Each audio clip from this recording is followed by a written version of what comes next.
La CEDEAO est contre et donc tolérance zéro envers les coups d'État militaires, mais parallèlement, il y a des coups d'État institutionnels qui sont là. Il faudrait essayer de trouver des mécanismes pour que ces coups d'État n'aient pas lieu. Peut-être même, on parle d'intégration régionale, sous-régionale, mais pourquoi ne pas parler également d'intégration politique, d'essayer de trouver un consensus pour, disons, au niveau de la zone. Il y a des convergences quand même qui sont prônées par la CEDEAO. Hein, oui, mais d'aller un peu plus loin en disant par exemple. C'est la limitation des mandats, je veux dire, de 2 fois 5 ans.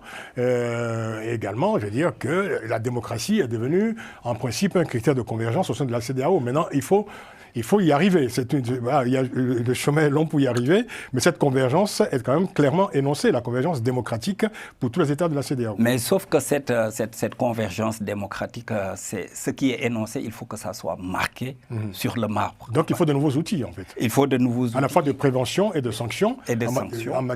Contre tous les coups d'État, qu'ils soient militaires ou constitutionnels, si tant est encore qu'un coup d'État puisse être constitutionnel. Oui.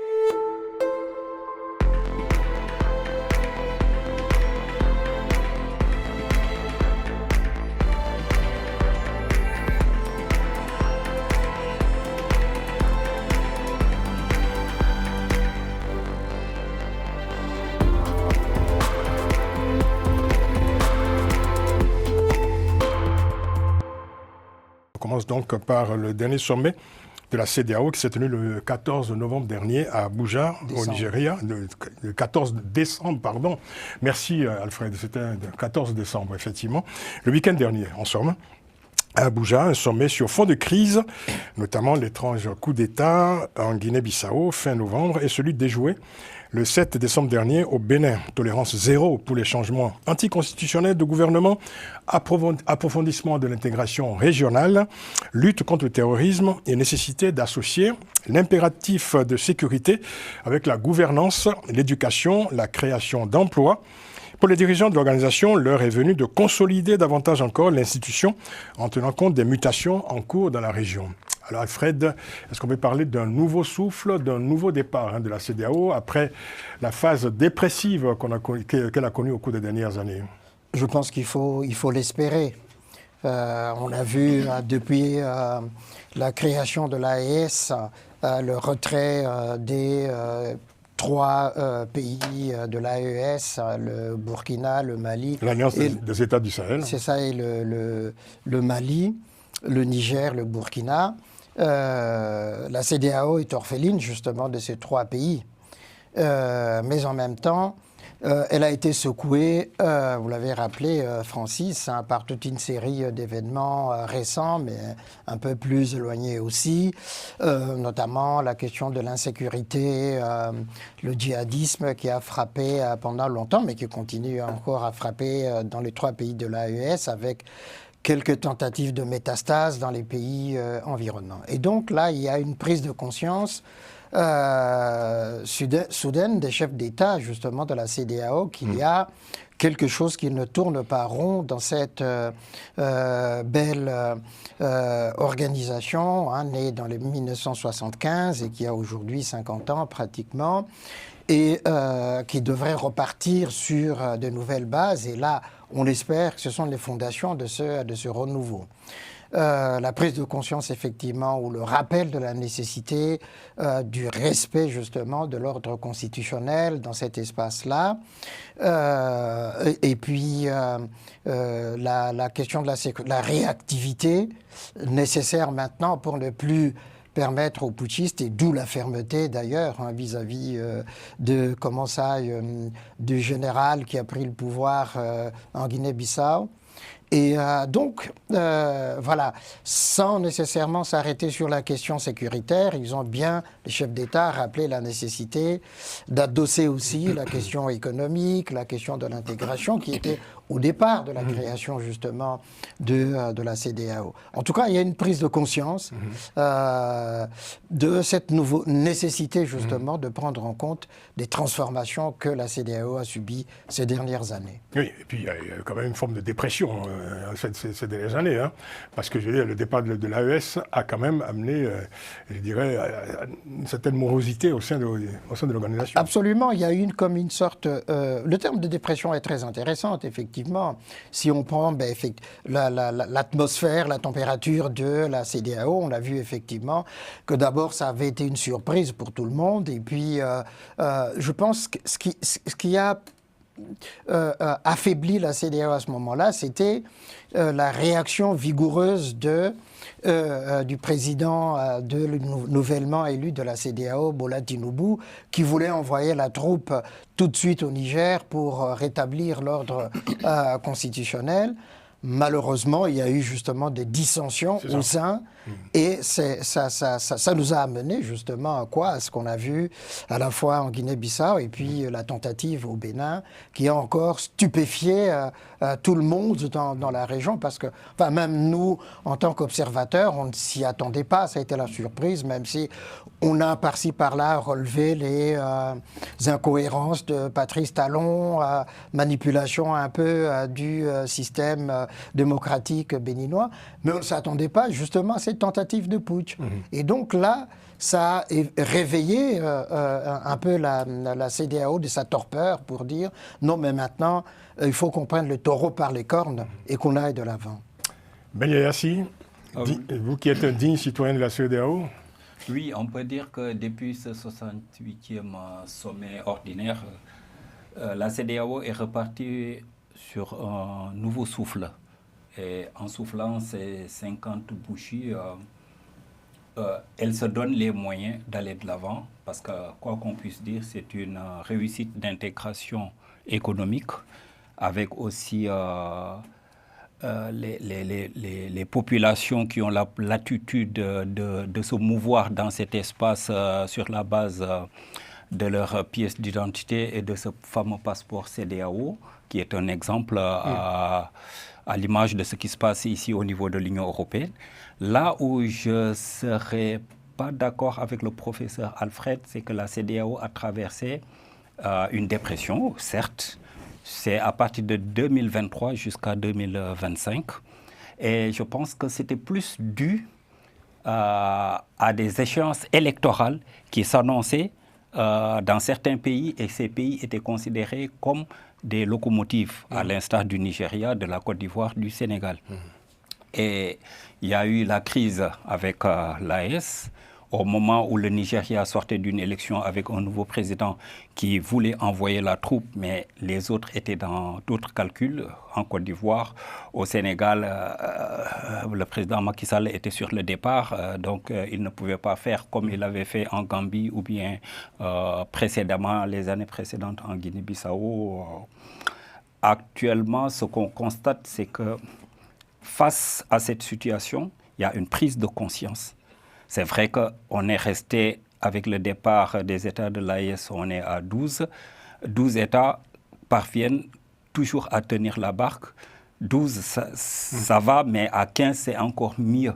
Il y a également un autre facteur qu'il ne faudrait pas oublier. Ça veut dire les deux derniers coups d'État ont créé en quelque sorte une onde de choc, surtout au Bénin. Et ce qui fait que là, on a vu le communiqué final, ou bien même pendant cette session ordinaire, l'intervention musclée de l'aviation nigériane n'a pas fait l'objet de commentaires. Donc ça veut dire qu'en filigrane, la CEDEAO était d'accord pour cette intervention. Il y a également la menace djihadiste ou terroriste qui fait que les États ont l'obligation de se souder pour que cette métastase, dont parlait le professeur, n'arrive pas à avoir des débouchés au niveau de la mer, surtout au niveau du golfe du Bénin et au niveau de la frange atlantique face aux Amériques. Alors, il y a un reproche quand même qui est fait souvent de plus en plus à la CEDEAO, parce que désormais la CEDEAO prône une tolérance zéro envers les coups d'État, envers les prises de pouvoir anticonstitutionnelles.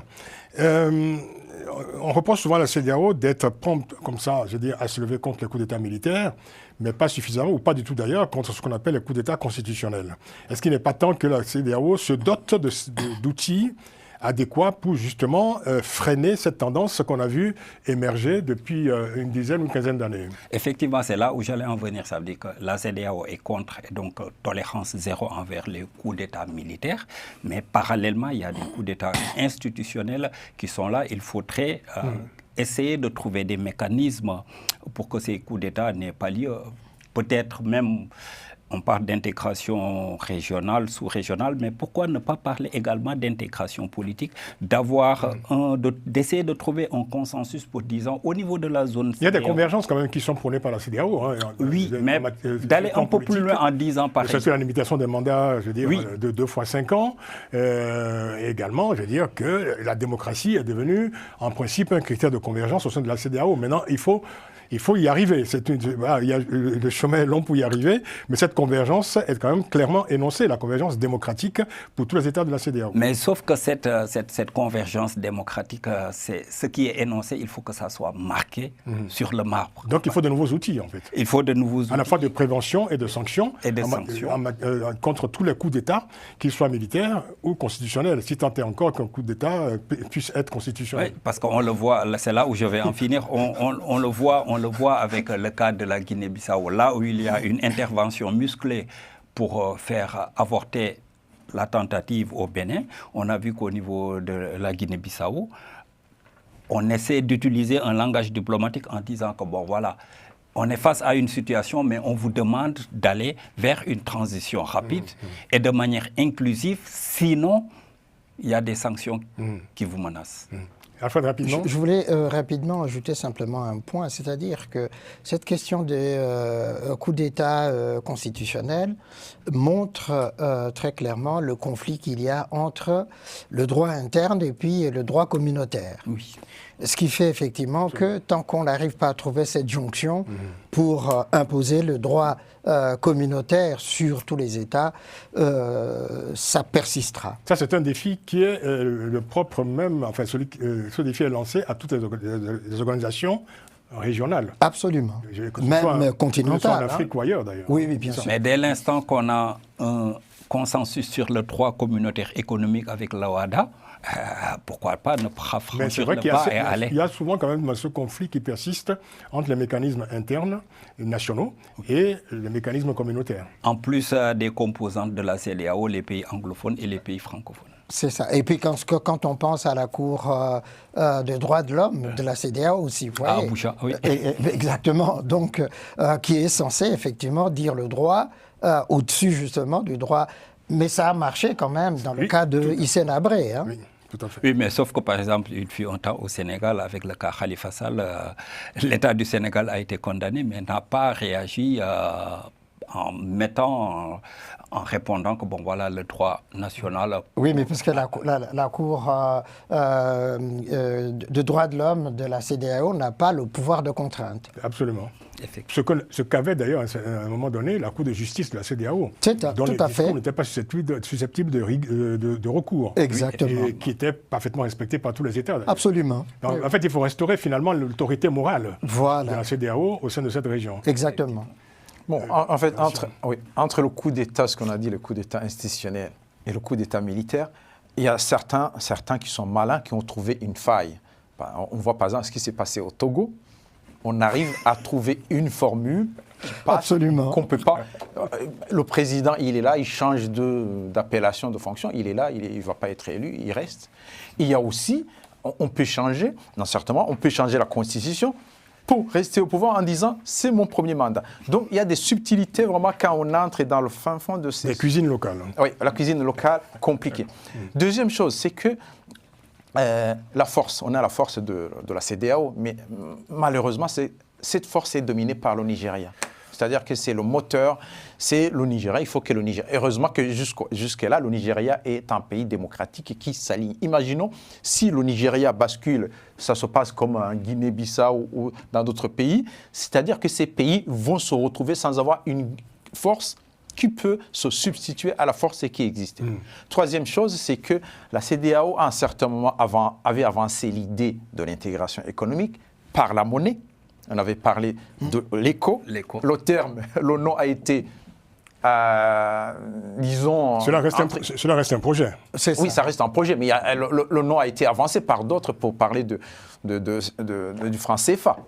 Le président Ouattara, il a parlé de ça. Ce qui fait que ce projet, pratiquement, pour moi, il est presque mort parce qu'il y a certains qui ne veulent pas abandonner le franc CFA pour rentrer dans un autre système qui n'a pas le moteur. Il y a un consensus au sein de l'UEMOA. Rassurez-vous, il y a un consensus au sein de l'UEMOA. Mais c'est que le moteur... Ce qu'on appelle, non pas la transformation, mais la réforme du franc CFA. C'est ça. Et qui changerait de nom. Oui, mais la réforme du franc CFA... Il y a un consensus sur le projet. Oui, mais la CEDEAO, il y a les pays anglophones qui ne sont pas dans... Oui, d'accord. Mais qui doivent avoir une monnaie unique, absolument. Mais pas entrer dans le domaine de CFA. En fait, ce qui s'était... Reconstituer, recomposer tout en mettant tout sur la table. Mais en fait, ce qui s'était passé sur les causes, c'est que Alassane Dramane Ouattara avait doublé tout le monde au niveau de la CEDEAO. Alors, en fait, il y avait la course justement à l'UEMOA. Il avait parlé trop vite. Voilà, exactement, l'UEMOA, et puis la CEDEAO, et ça avait irrité justement l'ancien président nigérian, et donc ça avait bloqué là-dessus. Mais il y a un consensus pour qu'il y ait une monnaie unique de la CEDEAO. Il faut mettre en mouvement la diplomatie sous-régionale pour justement faire aboutir ce projet. C'est ça. Voilà. Et la frustration était venue de l'annonce qui a été faite par le président Ouattara. Exactement. Il a fait lors d'une rencontre avec le président Macron. Macron, tout à fait. Ce qui fait qu'il a mis de l'eau dans le moulin de ceux qui étaient contre... En tout cas, le processus est en cours. Mais le processus reste en cours et bien dans l'agenda de la CEDEAO. Oui. Alors, à l'issue de ce sommet, la CEDEAO a souligné, je cite, les progrès accomplis au cours des 50 dernières années et proposé des approches alternatives pour l'avenir compte tenu des défis auxquels la région est confrontée. Alors, autre conclusion et perspective, je cite toujours, un engagement renouvelé en faveur d'une intégration régionale plus approfondie, la révision des textes pertinents de la communauté afin de les adapter à la dynamique actuelle pour mieux répondre aux aspirations des populations, l'autonomisation des jeunes et des femmes, le renforcement de l'unité régionale et continentale, la transformation économique et numérique, la connectivité, la paix et la sécurité, la gouvernance démocratique et responsable ainsi que des partenariats équitables et mutuellement bénéfiques. Claude Lecaille, c'est une véritable mise à jour. Tout à fait. Mes copanélistes ayant dit l'essentiel, je voudrais rendre l'hommage du vice à la vertu à deux présidents qui étaient des militaires, le général Eyadema et le général Gouron, qui les premiers en 1972 mettent sur la table l'idée de cette organisation sous-régionale, laquelle, comme l'a dit fort pertinemment le professeur, prend forme en 1975. Je sais qu'on est dans un contexte où on est très pessimiste sur la CEDEAO, mais venant d'un pays de la région, du centre, où on a eu du mal à avancer aussi vite que la CEDEAO pendant des décennies, je suis peut-être bien placé, je ne dirais pas mieux placé, pour identifier les avances de la CEDEAO sur lesquelles les États pourraient s'appuyer pour, je vais dire, surfer sur la sortie de l'AES et continuer à construire une CEDEAO qui soit dynamique. Ils ont parlé, comme vous venez de le dire, d'infrastructures, de libre-échange, de gestion des ressources, d'intégration, de projets structurants, de mutualisation des efforts sécuritaires. Et deux choses très importantes, ils parlent de créer une brigade régionale en attente de plus de 1000 hommes pour mettre fin, de façon définitive, autant que faire se peut, au changement anticonstitutionnel et pour permettre aux États de se prêter main forte lorsque l'un d'eux est pris à partie par une force soit intérieure, soit extérieure. Il parle de mettre en place un système qui permette, sur les 5 ans à venir, d'abaisser de 25% les billets d'avion pour développer le tourisme à l'intérieur des États et le tourisme intracommunautaire et le tourisme qui fait venir les visiteurs de l'extérieur. Il faut dire, j'ai observé que la plupart des pays qui sont restés dans la communauté sont des pays façadiers, sont des pays qui font face à la mer. Voilà, des pays côtiers. On a perdu, le professeur a cité les pays de l'AES, mais il a oublié la Guinée-Conakry, qu'on a perdu aussi, qui est sous mesure de suspension, et la Guinée-Bissau, qui était également sous mesure de suspension. Je terminerai en disant que c'est peut-être symboliquement que la communauté a choisi de confier sa présidence au Sénégal pour 2026-2030, pour sans doute rendre hommage à un pays qui a décidé de continuer à vivre sous le régime démocratique. Le président Bassirou Diomaye Faye, qui sera donc le prochain président en exercice de la CEDEAO, n'est-ce pas Ben ? Oui, effectivement, je confirme. Et c'est un honneur qui a été fait à ce pays. Vous confirmez, mais ça a été confirmé à Abuja déjà.